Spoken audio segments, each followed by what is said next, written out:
আরে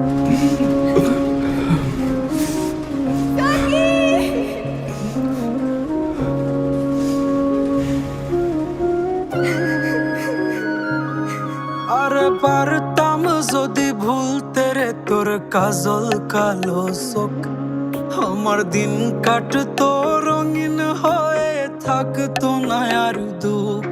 তোর মায়া মুখটা ভাসলে চোখে থাকে না রে হুশ। আমি বলবো কি হয় নিজেই হারাই তোর মায়াতেই বুঝ। আমার ভিতরটাই জানে মায়া করে বলে।